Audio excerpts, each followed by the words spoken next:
గారు రెండు పర్యాయాలు కొత్తగా ఏర్పడినటువంటి రాష్ట్రాన్ని ఒక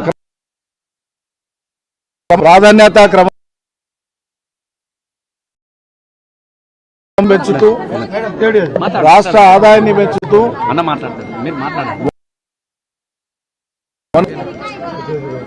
రాష్ట్రంలో ఉండేటువంటి వ్యవసాయం ప్రధానమైనటువంటి రంగాన్ని అద్భుతంగా తీర్చిదిద్ది దశల వారీగా సాగునీటికి కరెంటుకు ఇబ్బంది లేకుండా పెట్టుబడిని కూడా సమకూర్చి పండిన పంటలకు పంటల కొనుగోలు చేసి మద్దతు ధర కల్పించి రైతుకు ఒక స్థిరమైనటువంటి విశ్వాసమైనటువంటి జీవితం ఉండాలని చెప్పి కోరుకున్నది. అది జరిగింది, అమలైంది. దురదృష్టవశాత్తు సర్కారు మారినాక 13 నెలలు అయిపోయింది.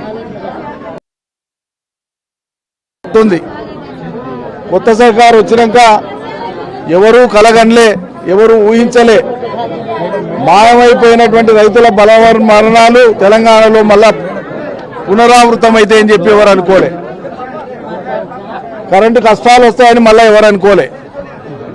రుణమాఫీ కాక రైతులు రోడ్లు ఎక్కుతారు, బలవన్ మరణాలకు పాల్పడతారని ఎవరు అనుకోలే.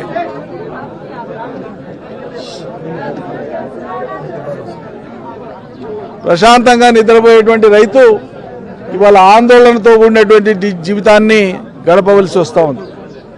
కరెంట్ వచ్చేది నమ్మకం ఉండదు, పెట్టుబడి వచ్చేది నమ్మకం ఉండదు, రుణమాఫీ అయ్యేది నమ్మకం ఉండదు, బోనస్ వచ్చేది నమ్మకం ఉండదు, పంటల కొనుగోలుకు నమ్మకం ఉండదు, పంటలకు పత్తి కానీ మక్క కానీ ఇంకే పంట కానీ మద్దతు ధర రాదు.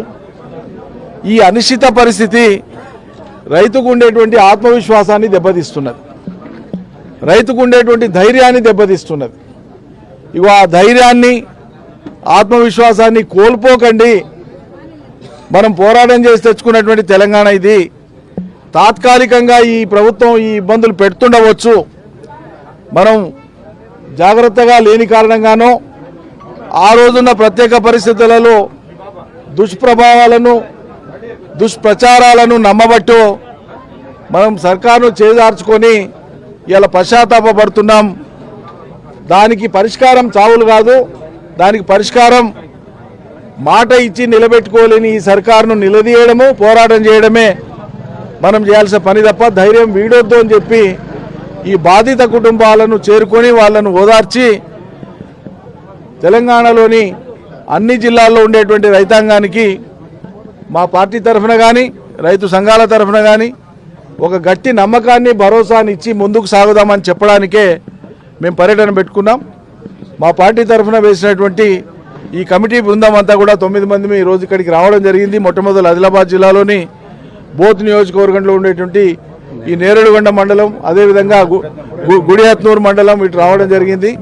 ఇక్కడ ఉండేటువంటి ఈ తండా మా స్థానిక శాసనసభ్యులు శ్రీ అనిల్ యాదవ్ గారు ఇక్కడికి తీసుకొని వచ్చినారు. ఇక్కడ ఉండేటువంటి ఈ తండాలో నేరేడుగొండ తాండా చనిపోయినటువంటి రైతు, దురదృష్టవశాత్తు చనిపోయినటువంటి రైతు గజానంద్ గారు, మరి వారు రుణమాఫీ కాని పరిస్థితులలో వేదనకు గురై ఆయన భార్య చెప్తా ఉంది, ఎందుకు చనిపోయిండమ్మా, ఏం అవసరం వచ్చిండే అంటే, మరి దురదృష్టం సార్, పొలంలోనే చనిపోయిండు, అన్నే మందు దాగి చనిపోయిండు, పత్తి చేలో చనిపోయిండు, మందు దాగి చనిపోయిండు. ఎందుకు అంటేనంటే రుణమాఫీ కాకపోతే ఎందుకు చనిపోవాలి, మనం ఆగాలి, ధైర్యంగా ఉండాలి కదా అంటే, లేదు సార్ బ్యాంకు వాళ్ళు వచ్చి 1-2 సార్లు అవమాన పరిస్థితి అంటే తట్టుకోలేక చనిపోయిండు అని చెప్పి ఆమె కంటతడి పెడుతూ, 3 చిన్నపిల్లలు ఉన్నారు, మా మామ కూడా చనిపోయిండు, మా అత్త ఆమె నేను ఇద్దరమే ఉన్నాం, మాకు ఇక మగ దిక్కు లేదు ఇంటికి, మరి ఈ పరిస్థితి అని చెప్పి ఆమె బోర్న విలపించడం మమ్మల్ని అందరినీ కూడా కలిసివేసింది.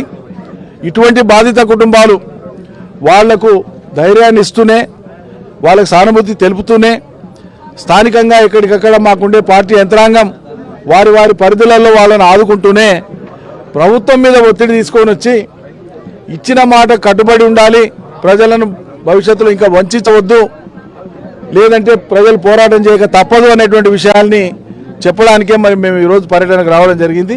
నమస్కారం అందరికీ.